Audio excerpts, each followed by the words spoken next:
Good morning, everyone.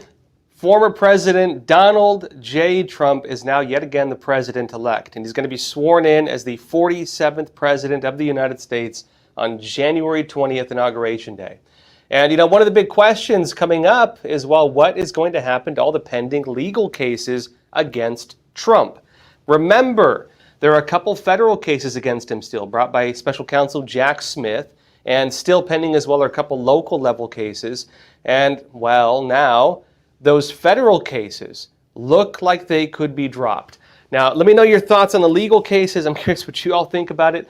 Do you think that they have merit? Do you think they're going to hold up? Let me know. And also, did y'all think they were warranted in the first place, or do you believe they were lawfare, right? The weaponization of government. I'm curious, actually.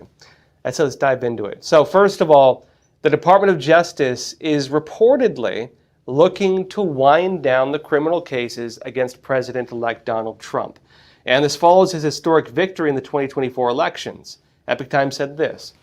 It says, Special Counsel Jack Smith's office said the Department of Justice has a long-standing policy not to prosecute a sitting president in response to a query about whether it will drop its criminal cases against President-elect Donald Trump, who won the 2024 election. And it's that Peter Carr, a spokesperson for the special counsel's office, declined to comment on whether the office will drop its case, but directed the Epoch Times to a 2000 memo from the Department of Justice Office of Legal Counsel. And it states that, quote, indictment or criminal prosecution of a sitting president would unconstitutionally undermine the capacity of the executive branch to perform its constitutionally assigned functions. And notes that when Trump officially takes office, he could use his presidential authority to dismiss the two cases brought by Smith, who was appointed by Merrick Garland. However, he has less latitude in dealing with the cases brought in New York City and in Fulton County. Now, of course, this does not necessarily mean it's over. Trump still has other charges, including in New York. And again, the Department of Justice cases can come back, hypothetically, we don't know if they'd actually do it, could potentially come back after he leaves office, unless he pardons himself. And that would raise the question, though, of whether Trump will launch investigations into the cases brought against him, and whether there were, for example, communications between law enforcement there and maybe the White House, or law enforcement there and maybe some other political actor, and probably be using some of the levers of government once Trump is in that position, being able to carry out these kinds of investigations to find out, was there corruption involved in using the government and using the justice system to go after its political enemies. Remember, Trump has been saying that he is your retribution, right? That's one of his campaign slogans, in fact. And one of the criticisms from a lot of his opponents against him was that he is planning to go after his enemies. What is the real meaning of that? A lot of that has to do with the weaponization of justice, what a lot of them call that. And the question will be, well, was this legitimate? Was this legitimate, acts of law? Was this normal legal practice, or was it about politics, and notably using the government to go after people based on their political stances? A lot of people who were arrested on January 6th feel that way, and they look and say, well, why wasn't Antifa arrested for doing very similar things? Notably, when Antifa actually took over parts of Seattle and declared a Chaz or Chop site, that in itself is technically, legally an insurrection. If you conquer a part of the United States and declare it part of a separate country, you've launched an actual insurrection. Did anybody ever go to jail for that? Right? You tell me. Also, Trump's legal team is reportedly working on its own strategies, not through the president's office, but his legal team, and they're trying to also resolve some of the legal challenges. Now, remember, Trump is facing sentencing in New York on November 26. In New York, they want to sentence him possibly to jail, November 26, before, again, the inauguration. And the case against him in Georgia is wrapped up in other legal issues because of problems the district attorney there has gotten herself into. And so it's going to be interesting with these two cases, because for the most part, we're not seeing a strong opposition come up. We're not seeing a lot right now. I'll be talking about this, but the way it relates to this is important because if, for example, Trump gets sentenced or charged with a felony or who knows what, and that comes out just before January 6th when the Electoral College votes are counted, that could actually impact some of the maybe calls for Electoral College members to change their vote, as we saw Democrats try back in 2016. But look, in other news, Vice President Kamala Harris, she has officially conceded the election to Trump. She called former President Donald Trump to congratulate him, and she conceded the presidential race. She also made her concession speech yesterday afternoon. Watch this. But we must accept the results of this election. Earlier today, I spoke with President-elect Trump and congratulated him on his victory. I also told him that we will help him and his team with their transition, and that we will engage in a peaceful transfer of power. A fundamental principle of American democracy is that when we lose an election, we accept the results. At the same time, in our nation, we owe loyalty not to a president or a party, but to the Constitution of the United States.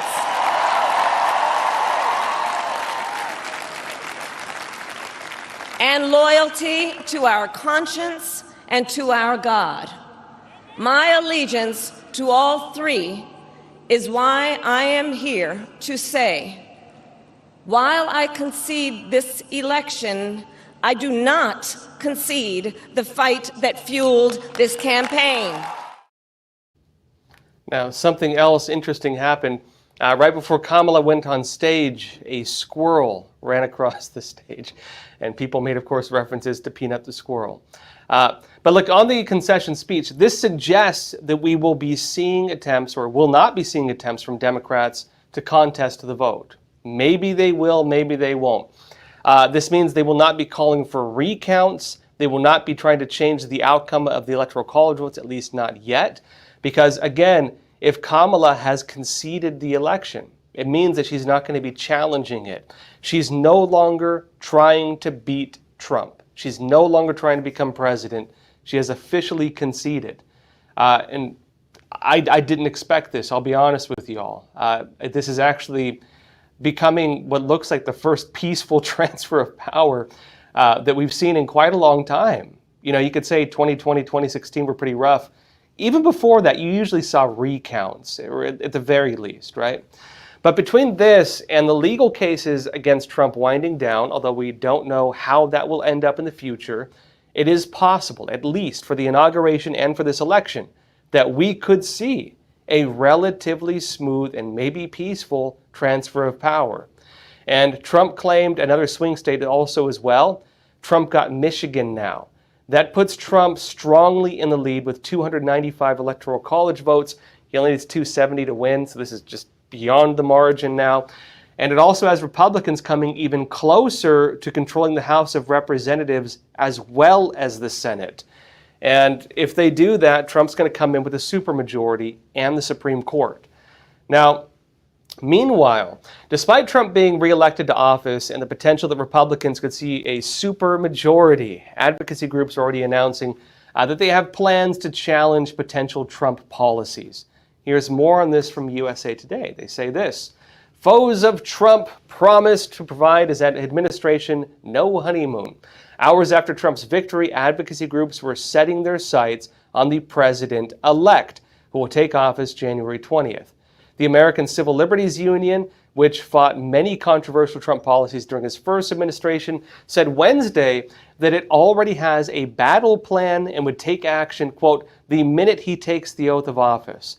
The American Civil Liberties Union, which fought many controversial Trump policies, it says, during his first administration, said Wednesday that it already has this in place. And it notes that Chris Brown, president of the gun safety group Brady, called Trump's election troubling, but pledged to continue to fight to prevent gun violence. They said, quote, even though we won't have a friend in the White House, Brady isn't giving an inch.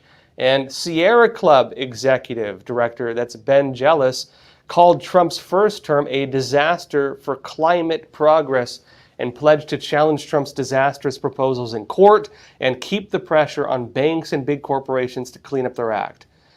Remember, these are going to be some of the main topics we're going to be hearing in the short term. What are they going to be?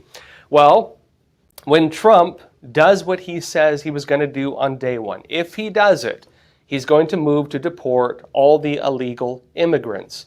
What will happen with that? You're going to see advocacy groups try to represent the various illegal immigrants. Now, the Supreme Court has been weighing cases on the degree to which illegal immigrants can actually have legal representation if ICE or another agency tries to deport them. Whether, again, they have the rights of citizens to the normal court system we have when an agency is deporting them. Or, for example, if it's done during an act of war, for example, with the Alien Enemies Act, which Trump is saying he's going to use. Regardless of that, though, you're almost without a doubt going to see challenges at the state level where, for example, various U.S. officials, Gavin Newsom in California, for example, they're now talking about state rights and state sovereignty. Terms that when Biden was president were actually defined as being potentially extremist terms, but not something that was ever extreme before that, right? States do have rights in relation to the federal government, but suddenly it's no longer considered an extremist term. Day one, or within the first week now, they're talking about state rights yet again. The context of that is very likely going to be trying to protect illegal immigrants within those states and within certain cities from being deported. And they've done it before. Remember when Trump was president back in 2016? Trump also was, people were saying, oh, he's going to deport illegal immigrants. And many states and many cities became sanctuary cities. They made it illegal for law enforcement to cooperate with ICE, immigration enforcement. And that had, of course, a trickle-down effect on crime because it meant that a lot of illegal immigrants may not go to prison unless they're indefinitely held, unless they're on the books. And if you don't have a way to track them, there's no way to really hold them accountable. But again, that is what we will likely see yet again. The question is whether it can hold up legally if Trump actually does invoke the Alien Sedition Act. On that note as well, you will very likely be seeing different advocacy groups, nonprofits. This will be the mainstream media narrative, blasted full volume, I guarantee it. And you're also going to see a lot of people campaigning on this. As funny as it is, I was talking with some friends about the election, and I suggested something. I said, what actually would probably help Democrats probably win, had things gone differently back in 2024 with the election we just saw. I was like, what actually probably win them the most votes is if they pardon Donald Trump. That kind of move very likely would show a kind of lessening of pressure. We did not see that, of course. And then I said, what would actually probably save the Democrat Party would be if after everything's done, Trump wins the election. Because the issue they were facing was divisions with their own party. They were facing a lot of divisions between different segments, right? The Democrat Socialists of America was pushing against the main Democrat Party.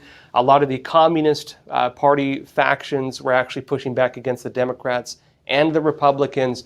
They were losing a unifying narrative. Israel and Gaza, that whole narrative, split their party to a very large degree, especially at the grassroots level. And I was saying, actually, it'd be funny because the thing that would probably hold them together would be opposition of Trump if Trump were to become president.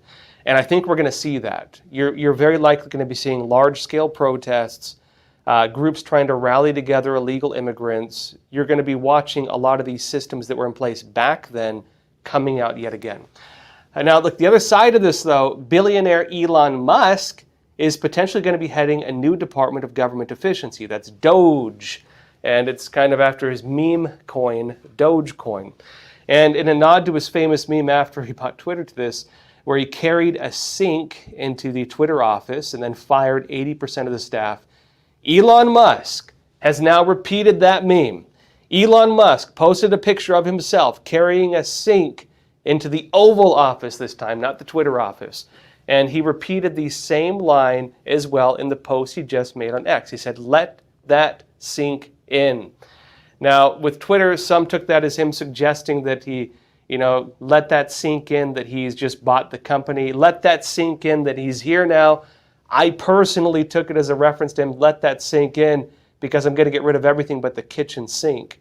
But, you take it for what you will. Now, Musk suggested that he could cut at least $2 trillion in government spending. And he does seem he's ready to do this. You could see, for example, certain government agencies maybe have a significant cut to departments and, operations they have that are deemed non-necessary. Now, let me show you this, folks, because he seems like he's getting ready. Well, I think we can do at least $2 trillion.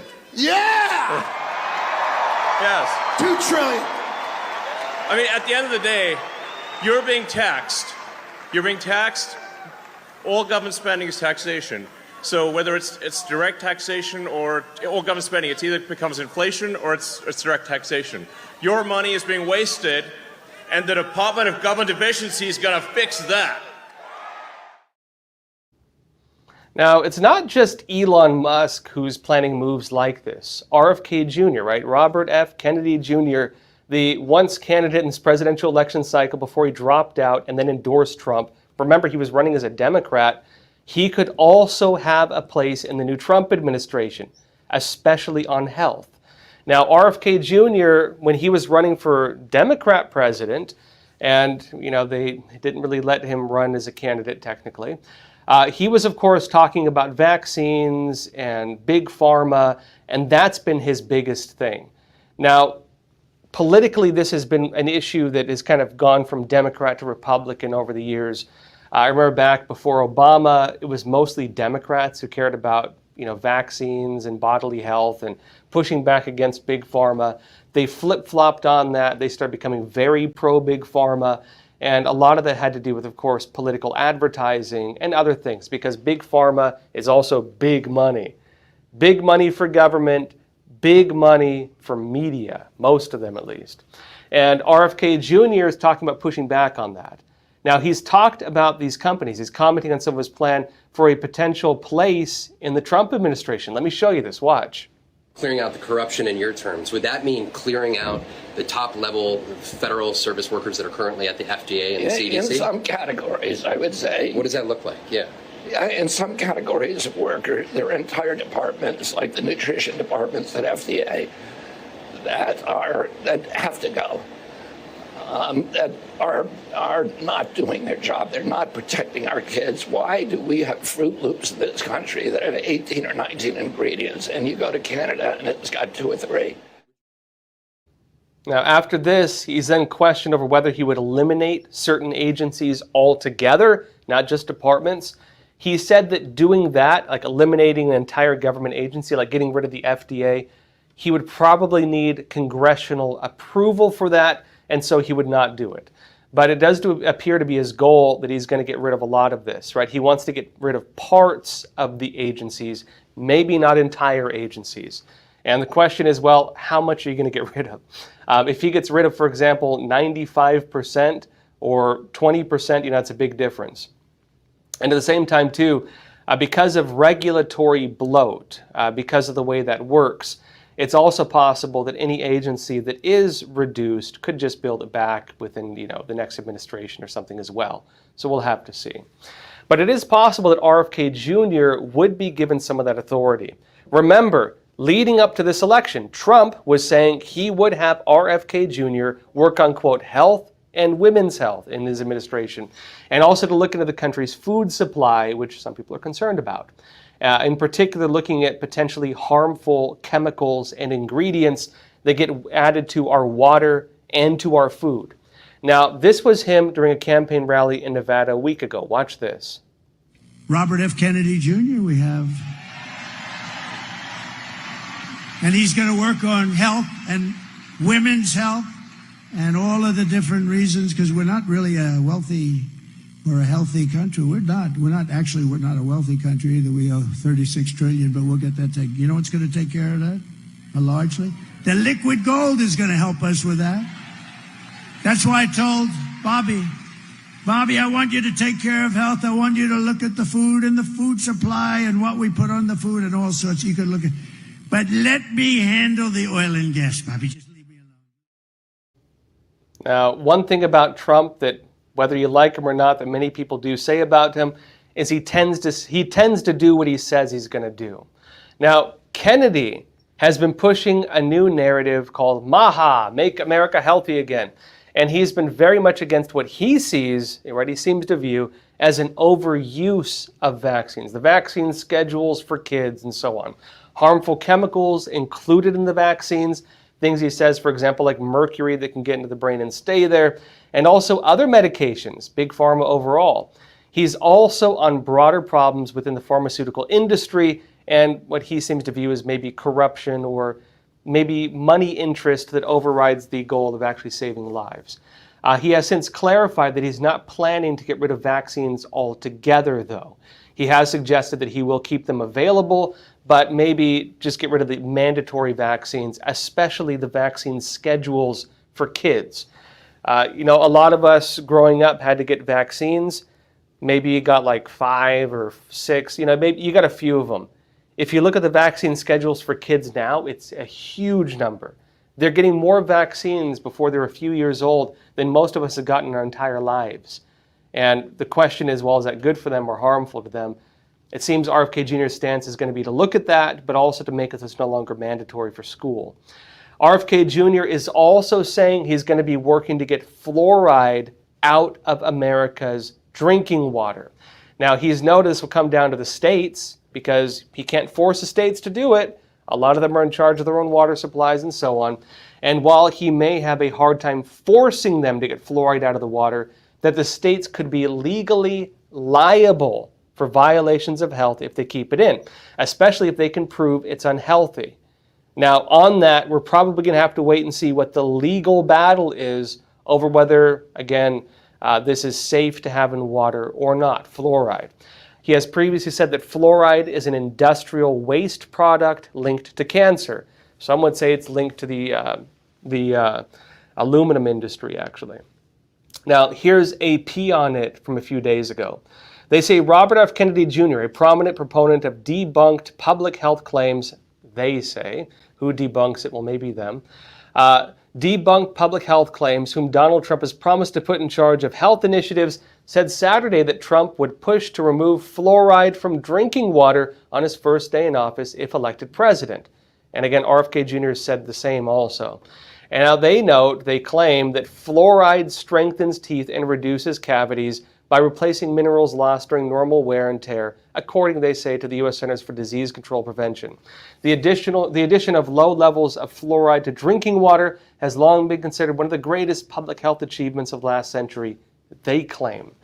They note Kennedy has made the declaration Saturday on the social media platform X, alongside a variety of claims about health effects of fluoride. Quote, on January 20th, Inauguration Day, the Trump White House will advise all U.S. water systems to remove fluoride from public water. Kennedy wrote this and notes as well that Trump and his wife, Melania Trump, quote, want to make America healthy again. And note that he repeated the phrase Trump often uses and links to Kennedy. Now, personally, on a personal note, I tend to take issue with media claiming debunked claim, science says this, because science changes. And if you want to show scientific studies demonstrating something is healthy, I can find you 10. If I want to show you scientific claims on the same exact thing, saying it's unhealthy, I can probably show 10 as well. There's a lot of dishonesty in the way that people present this kind of stuff. It's just the way it is. Personally, I have seen different studies on fluoride. I've seen some that say it's healthy. I see some that say it's harmful. I've seen both. Personally, I don't like it. But I do know there are arguments that say it helps protect people's teeth. I, as well as some others, would suggest that having fluoride in toothpaste would have a better effect than drinking it, because I don't know why, if it's for your teeth, you need to consume it. But I would assume that if Kennedy does move to ban it, then we will have a medical debate about it as a country as we go forward. Actually, on a personal note, I take animal vitamins, like liver vitamins or heart vitamins and stuff like that, made from meats. They also do bone ones that are good for your teeth, which I believe are more effective, personally. Again, not giving medical advice, but it's what I personally do. Now, in other news, the economy also just got a boost. After Trump won the election, Wall Street jumped to record highs. I'll be talking more about the Trump effect on the economy after we come back from a quick break. Experts agree. One of the best ways to protect against financial uncertainty is to diversify your portfolio. Learn how physical gold and silver can secure your retirement funds from today's economic challenges. With a gold IRA from American Hartford Gold, you can safeguard your wealth with no penalties or taxes when you transfer your current qualifying retirement accounts. Call now and our precious metals specialists will send you a free information kit, no cost or obligation. American Hartford Gold, a trusted industry leader with an A+ from the Better Business Bureau, has a 5-star rating from thousands of happy clients. Whether you are getting physical precious metals in a gold IRA or delivered to your doorstep, we offer only the highest quality gold and silver. For your peace of mind, we also offer a no-fee buyback commitment, a low-price guarantee, along with free shipping and free insurance. So don't wait. Call the number on your screen today and secure your financial future.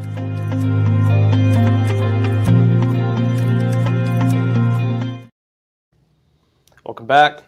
Donald J. Trump is set to be sworn in as the 47th President of the United States of America. He'll be 47 and 45.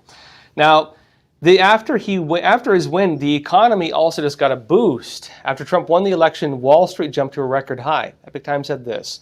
They said the Dow Jones Industrial Average shot up 1,500 points to its record high on Wednesday after Donald Trump won a second presidential term.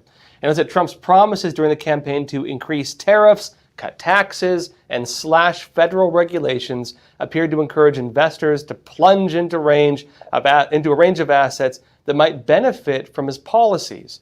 And they say, quote, everywhere you look, there's the thumbprints of these election results for markets. And that's according to Paul Christopher, who is head of global investment strategy at the Wells Fargo Investment Institute.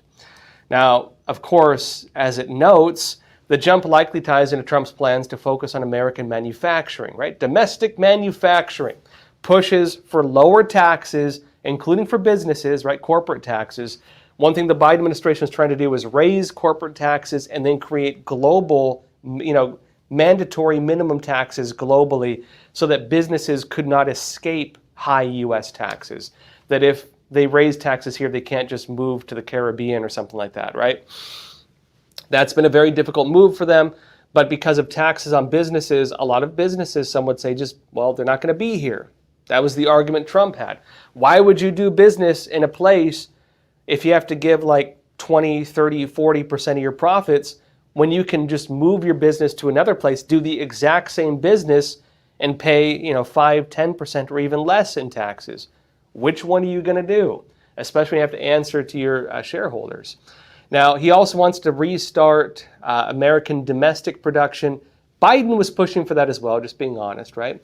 But Trump is also looking to put on tariffs for foreign goods, and it's not clear whether it's going to affect U.S. companies manufacturing abroad as well. We'll see. Now, look, in other news, something interesting happened. Everyone, do you remember Antifa? Before we had blue Antifa and red Antifa, right? There was black Antifa, the guys who wore all black. They call them black bloc protesters. And these are anarcho-communists in many cases. Well, Antifa just tried making a comeback in Seattle. That's where they had the Chaz or Chop site. And guess what happened? Antifa came out after the elections, and then they were very rapidly arrested. Something happened. Post-Millennial says this. He said on Tuesday night, Seattle police shut down an Antifa direct action near the deadly Chaz/Chop anarchist zone in the Capitol Hill neighborhood of Seattle. They note several left-wing militants were arrested on criminal charges, which resulted in the group dispersing for the evening, foiling Antifa's plan to riot on Election Day. They're arresting the people who might riot against Trump. Very interesting development. I was personally anticipating these groups to have kind of a rallying call and come out and try to overthrow the presidency or something like that. They're being arrested now in Seattle, which is a pretty, left-leaning area. It notes that charges varied from property damage to defying police orders. Seattle police maintained a substantial presence on the ground, preventing Antifa from conducting serious acts of illegal activity in the same neighborhood the militants forcefully seized control of during the 2020 George Floyd riots. Nearly 100 SPD officers, Seattle Police Department, followed the group on bikes and cars after they vandalized property and marched unlawfully in the street.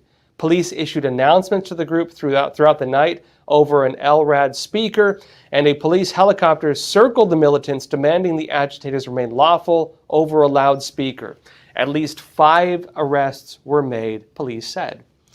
Now, again, this ties back to what we may be seeing overall. It appears, whether it's the radical left, which, Antifa's anarcho-communist, as far left as you can get, whether it's them, whether it's the peaceful transfer of power we're seeing where Kamala conceded the election and was very gracious about it, frankly.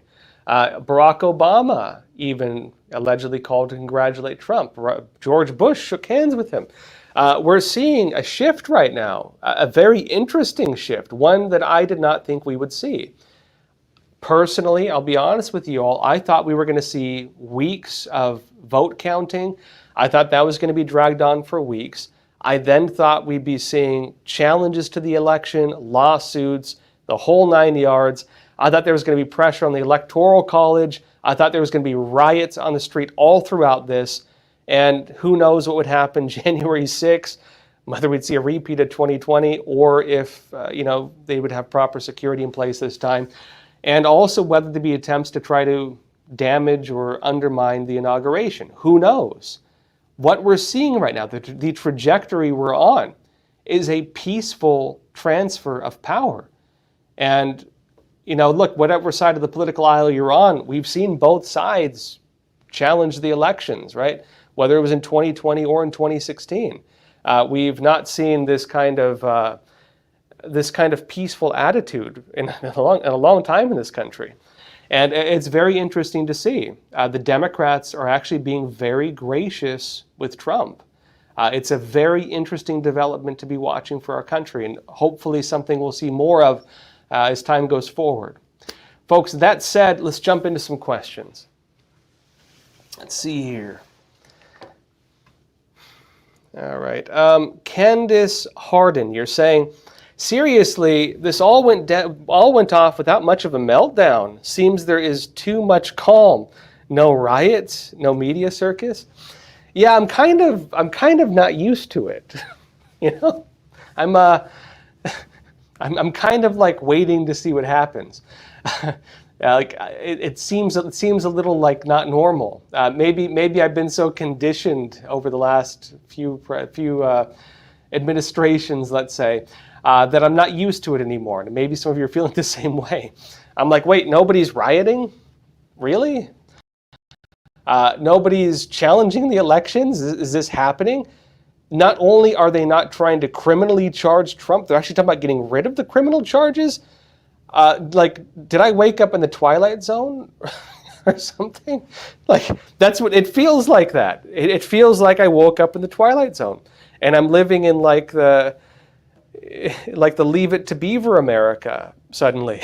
You know what I mean? I kind of don't know what to think of it. I think it's great. I think it's fantastic. I hope this country can maintain peaceful decorum, but we'll see if we can maintain it. I think it's a fantastic development if this is the new country.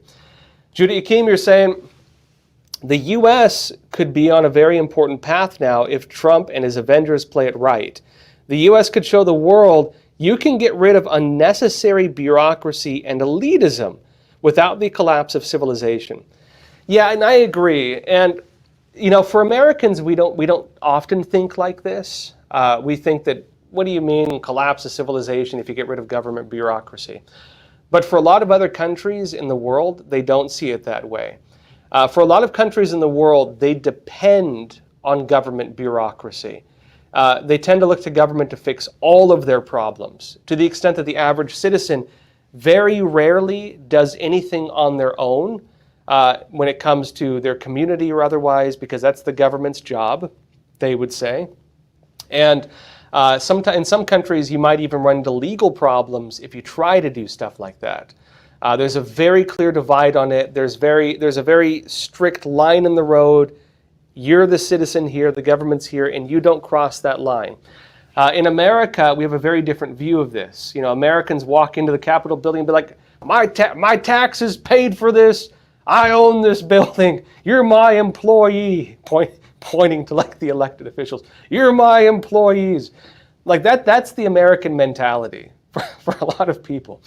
If Americans walk into a restaurant and they're a group of 4 and there's 2 tables of 2, without thinking, the Americans will walk up and push those tables together and they'll have a table of 4.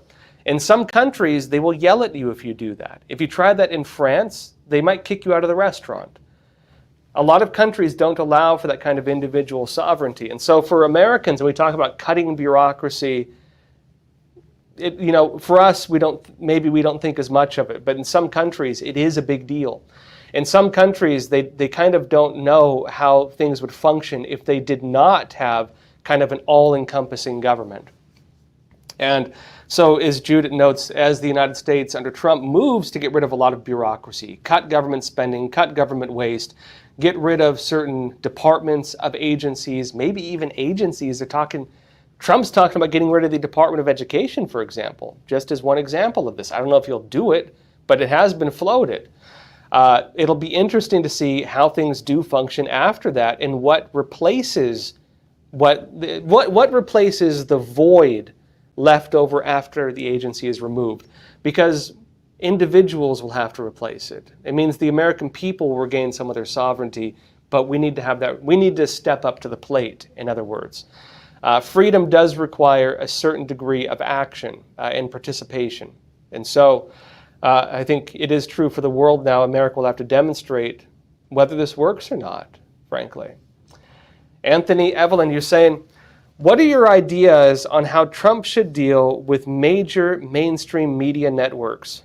Well, now this is where I risk being biased. So let me try to not be biased. So in my opinion, a lot of the major news outlets are not doing what I would consider to be legitimate journalism. They would argue a lot of the independent journalists are not doing legitimate journalism. The reality with news is that it's almost impossible not to have some opinion, right? Your political views will shape to an extent which stories you choose, at the very least. It will affect who you interview, who's willing to talk to you, whether they're hostile towards you when you interview them. For some news outlets, though, tied into government, bureaucracy, of course, they get fed news leaks, they get fed angles. Sometimes that's done strategically. Sometimes, for example, a political party getting ready to launch something very controversial might provide it to a friendly news outlet so that the very first article establishes the narrative, and before the story goes out to everybody else, everybody's heard it, so it's no longer breaking news, and it's not as big of a deal anymore because they'll frame it in the way they want to use it. I believe very much in traditional journalism, and I personally hope that traditional journalism makes a comeback. How would I define traditional journalism? I would say traditional journalism is an understanding that the reason people read news and watch news is because they want to have an accurate understanding of the world. And news is as simple as that. The goal is to provide an accurate picture of what took place. The goal is to provide as accurate of a picture as possible of the issues that affect the lives of an individual, and to explain the context of it so that everything makes sense in terms of the changes and things you're watching. Those of you who watch Crossroads, maybe you know that I make a significant effort to provide this to you. For me, it's not just a job, it's also a responsibility, because people are basing their understandings of the government and agencies and policy, maybe not just on what I'm saying, but to an extent. I'd imagine most people watch other things still, right? And of course, people have their own ideas. When media enters the realm of what I would consider corruption is when they start lying on behalf of special interest. So if, for example, something happens and they lie to the American people or whatever people they're talking to in order to protect something because they know the public would reject it otherwise. When you reach that level, I would question whether they're news outlets anymore or whether they're just the PR branch, right, the public relations branch of a government agency or a government official or of a business. And the unfortunate reality we have in America is that many of the major news networks and newspapers, other than Epoch Times, are tied in with major corporations. In fact, about 5 or 6 corporations own the overwhelming majority of news outlets. On that note, Epoch Times is a nonprofit organization, and we do not have any kind of corporate overlords like that.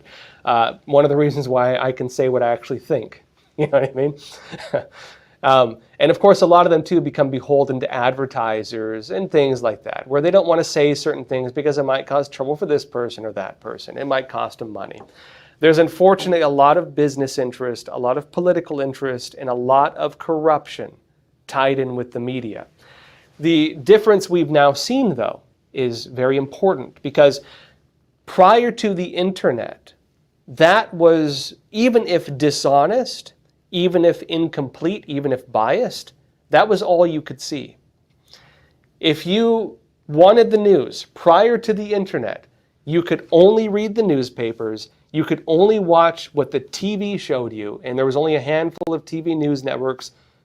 When I was a kid, there weren't that many channels. Some of you might remember that there used to not be a lot of TV channels. Or you could listen to the radio. Radio was a little more free, and radio tended to be more conservative and still does. If it was not on TV, the radio, or in a newspaper, chances are you would never hear it. That changed with the internet. And citizen journalism, random reports from every country on the face of the planet, where someone in Ukraine can publish a video on X or Twitter, as it used to be known as, showing an incident, and that becomes news. Somebody in a random city in the United States, anywhere in the country, in the middle of the forest, can get a video of something taking place, maybe a crime being committed or something, and they can post it, and even if the media don't report it, all of the American people can see it. And so they can bypass the news, they can bypass the establishment. Now, you do deal with some people trying to manipulate that, staging videos, other countries creating fake videos. Now we have AI and deep fakes, which make the whole thing a little more complicated. But that has also led into something else, which is the rise of independent content creators and independent journalists. I would still consider myself to be an independent journalist, even though I do work for what has become a pretty big news agency. When I started with Epoch Times back in 2006, the office was maybe twice as big as the studio. We were very small back then, and so I still kind of have this small independent journalist mentality, personally. But what you had was this. With the rise of citizen journalism, with the rise of Twitter and the rise of these things, you started having journalists pulling news from the main agencies. They'll watch what AP is saying and New York Times says and CNN says and Fox News says. They'll watch the president speak, they'll watch the debates, and they'll report on it, just like any other news agency. But they mix that with other information they have, other sources outside of the mainstream. And that has led to new narratives, new information, new ways of looking at things, entirely new stories that a lot of the media might not even cover, scientific reports that don't get covered in the media, the whole 9 yards. And for a lot of the big news agencies, that's cut into their bottom line. A lot of them were complaining back in 2016 and 2010 that, hey, why are these independent news outlets getting more, higher Google rankings than we do? Why is, for example, this random YouTuber getting better search rankings than New York Times? And they said, well, it's not because we're doing anything wrong, right? Because it's their own interest. Like, it must be the algorithm. And so they tried canceling these people. They go after them. They say, everything you say is false because it's different from what I believe. And frankly, they never look at themselves. They never look in the mirror and think, maybe people like these people more than New York Times and CNN and Fox News or whatever it is, because they believe that what they're saying has information that is not being provided here, or they believe it's more accurate. Maybe that's the reason. And the efforts to censor the people who people have begun to trust, the independent content creators, the people on Facebook and everywhere else, the efforts to do that had the effect of making a lot of the American people believe that, hey, you're questioning my intelligence at this point. Who are you to say that I can't watch this person? Who are you to say I can't listen to this person? Who are you to say that you say you're more right than they are? Because I believe you're the one lying to me. This has created a lot of problems within the news agencies. Now, back to what I was saying, back to your original question, because I wanted to give kind of a roundabout thing with this, because as a journalist, I have a lot of thoughts on this. Anthony asked, what are your ideas on how Trump should deal with the major mainstream media networks?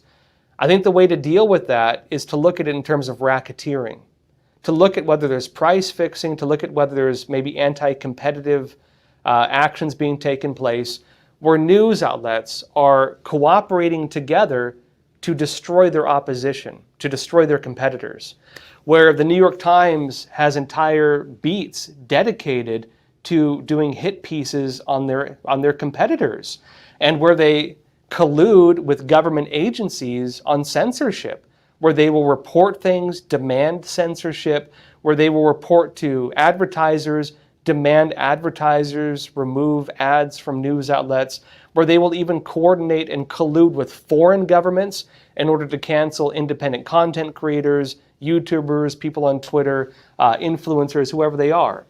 I would say that should be a violation of antitrust law, personally. And so I have no problem having competition. I have no problem. Folks, you have a choice every day. Do you want to watch me or someone else? There's a lot of other shows out there. I personally believe that having those options creates healthy competition, and it makes me want to improve my game. I need to be on top of my game. I need to provide a quality product. I believe very much in the principles of the free market on that front. I don't mind competition. But when they go behind the scenes and collude with agencies, big tech companies, foreign governments, individuals, nonprofit organizations, whatever it is, to take coordinated, collaborative action to destroy their competition, I would say that should be a violation of antitrust laws and possibly even a racketeering crime. Because if you're working in conjunction to commit a crime like that, if it is an antitrust violation and there's conspiracy, collaboration to do it, it's also possibly that, right? Racketeering. I don't know if that would ever hold up in court. I don't know what the process for that would be, but I think there's a case for it. There's also the FCC and some of the different standards they have on equal broadcasting and so on. I do think that there needs to be some action to prevent this, because a lot of the news outlets are no longer just independent news outlets. They are major businesses. And what is it if a major business takes underhanded actions not to compete with their competitors, but to destroy them? There are possible legal violations, and media should be looked at just the same as those. If a big business, if a car company colludes with, for example, tech platforms to deplatform their competitors, is that a violation of the law? I would say it is. If a major car company collaborates with government officials on one side of the political aisle to destroy a competitor, is that a violation of the law? Well, yeah, I'd say it is. And so why do we not view news like this? Why do we not view news agencies like this, which are oftentimes, again, tied in with some of the largest corporations in this country, and then have the goal to say, big corporations are the problem, and they have one of the top corporate logos in the world hanging on their wall behind them. Yeah, I'm not buying it, right? But we'll see if Trump does anything with it. I think Trump does recognize the dishonesty of the media establishment, actually. Idaho Rocks, you're saying, Trump winning the popular vote is such a faceplant to all those pundits calling for the elimination of the Electoral College. Idaho Rocks, I didn't think of that. That is a very interesting point. Okay, that is a fantastic point. It is true. If you talk to a lot of if you talk to kids on a lot of college campuses, and you ask them about the Electoral College, should we abolish the Electoral College?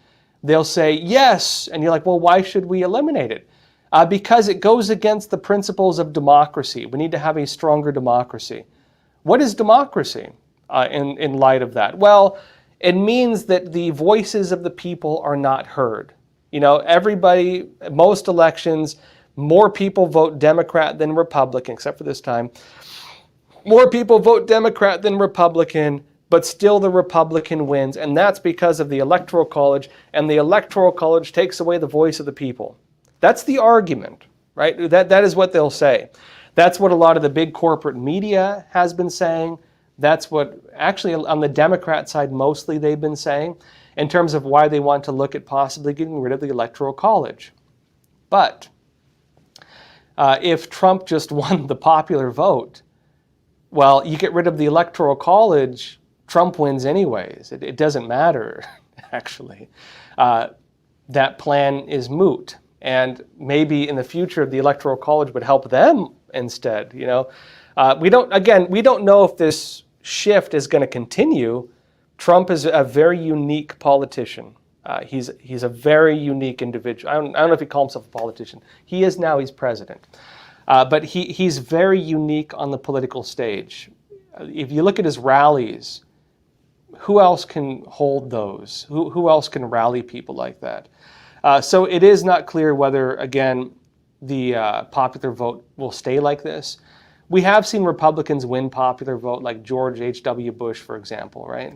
We mentioned, I think it's back in 2000, was it 2003 or 2004, I believe? Last time a Republican won the popular vote. But you know, it does happen, right? Let's see here. Jeremy Barker, you're saying, gee, go back to private citizens allowed to go about their own business without government interference. What a concept. I know. You know, I have fond memories of being a kid and nobody talked about politics. And I talked to a lot of adults and stuff too. Politics were not as in our homes as they are now. Politics was not always being shoved down your throat. And you felt like you could do a lot of things and not run into the law or have issues with it. It's actually funny because, you know, I travel a lot, as many of you know. When I go to Europe, I feel like I'm less free. And look, maybe this is like the American in me talking. Maybe it's because I ate too much McDonald's before I set foot in Italy or something. But, you know, my America senses start tingling as soon as I set foot in Europe. You know, like you can feel that there's just more laws, and every individual who's granted any bit of authority is going to exercise that authority to the fullest extent they possibly can at any given moment, because you know, they're granted that authority and they act like power-hungry little dictators. You'll find that the local bus operator, if granted the tiniest bit of authority, will exercise that authority to the maximum extent. Whereas in America, it's a little different. Now, you know, here we have differences. There's called like the book of the law, if you really go by the book, and there's called the spirit of the law. And a lot of traditional law enforcement in America, especially to like the sheriffs and the sheriff's deputies, is more spirit of the law. The officer kind of expects you to speed a little bit on the freeway. You can't do that in a lot of countries. Try and do that in Australia and see what happens. They kind of expect you to jaywalk if you're in New York. They kind of expect you to violate the law a little bit. Americans are kind of given a little bit of a buffer space. If you're in New York, you can violate the law a lot, actually, in some areas. You can walk into Walgreens and, you know, you see people stealing and there's not really any consequence for it. I think that's kind of pushing it, frankly, because I think that being allowed to violate too many laws is not right either. But it used to be the fact that the law is not super strict here. And Americans, for the most part, are allowed to make their own moral choices. And you're not going to have issues every time you take a step. I feel that's changed quite a bit. Depending on where you live, New York, for example, has had a weird feeling of being totally totalitarian and totally anarchistic kind of at the same time. A combination I never thought possible, where if you're homeless or if you're an illegal immigrant or whatever else, the law is very loose for you. You can get away with a lot of stuff. But if you're like a white-looking conservative or a guy, the law is going to be very strict for you. And so there's different experiences depending on this because of identity politics and these Soros-backed DAs and the race-based law enforcement systems that they put in place, which notably, I'm not just saying this is rumor. George Soros wrote an op-ed in the Wall Street Journal saying he's going to do it when he backed these individuals. Like this is what they're doing according to an open admission for the guy who funded it. You know what I mean? But that's kind of the weird situation we're in right now. I do hope that we restore rule of law, but I do hope that we restore it in such a way that it is not tyrannical or overly strict. I think there does need to be a balance at all times. You don't want to, if you're a kid growing up in a household, you don't want to live in a house that has no rules whatsoever.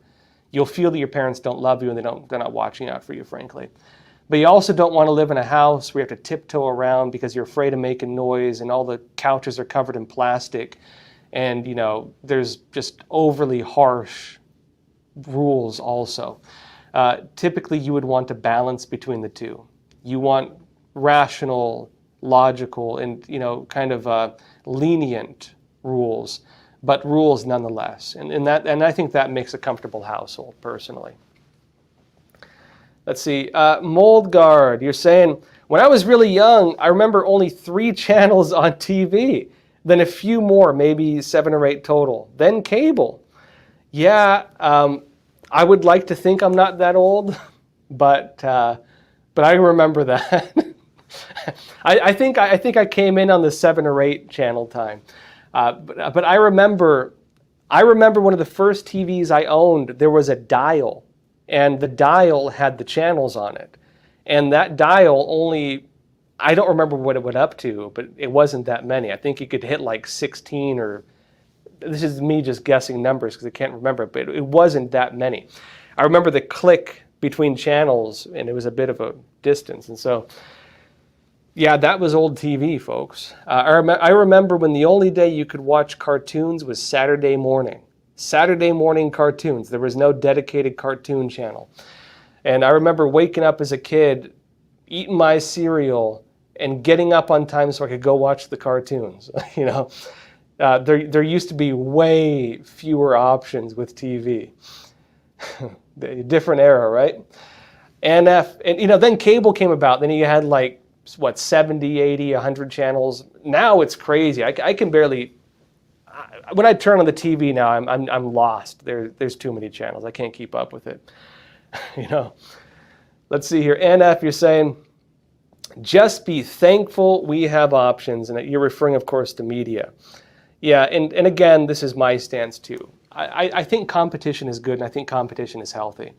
I personally would not want to be the only journalist in the world. I really would not want that. Not to mention the amount of pressure they probably bring on people trying to influence you or something.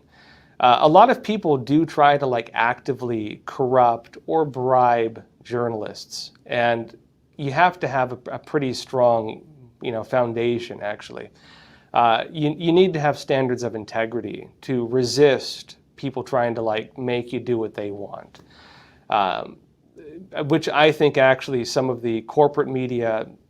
Some of them I'd say they've just folded totally to advertisers and social pressure and political pressure. And then you have a lot of the independent ones who maybe would be too easily bought off or too easily influenced by things. But I think the best way to do it is, I do what I do because I like the way I do it. You know what I mean? If I didn't feel that way, I'd do it a different way. I personally like it where the only people I'm really beholden to are you. The only people I need to make happy are you, the viewers. I don't really have obligations to anything else for the most part, right? That being said, I do know that sometimes some people may not like what's happening in the news, and I need to say it anyways. Because I got to be honest, right? And that's just the way the world is sometimes. I know most people don't get too moved by that stuff, but you do have some people kind of freak out on you. And, as a journalist, and many of you know my opinions, right? But at the same time, too, that I do try to show both sides, and I do make an effort to explain to you what both sides are saying And I do try to say that as accurately as possible. I'm not going to avoid talking to people on any side of the political spectrum. You know, I think it's healthy. I think it's healthy to talk to people who don't agree with me on things and people who I don't understand. I think it's healthy to have that kind of discussion. And I do hope to kind of restore a lot of that, right? All right, last question here. Realityisreal.com, you're saying balance is the key to the equation of justice. And I fully agree. The old scales of justice, right? All right, folks, that said, thank you so much for being here. Join me again tomorrow, 10:30 a.m. Eastern Time. We're in some interesting times. I feel like I'm in the twilight zone still. We'll see what happens and leave it to Beaverland. But, join me again tomorrow, 10:30 a.m. Eastern Time. We'll see if anything changes. I do think there's going to be a lot going on. We're at the beginning of a probably pretty big shift in this country. And I will be keeping you updated on all that's going on with that. So, folks, join me again tomorrow. Thank you so much for being here. And as always, please take care of yourselves, stay informed, and stay free. Thank you.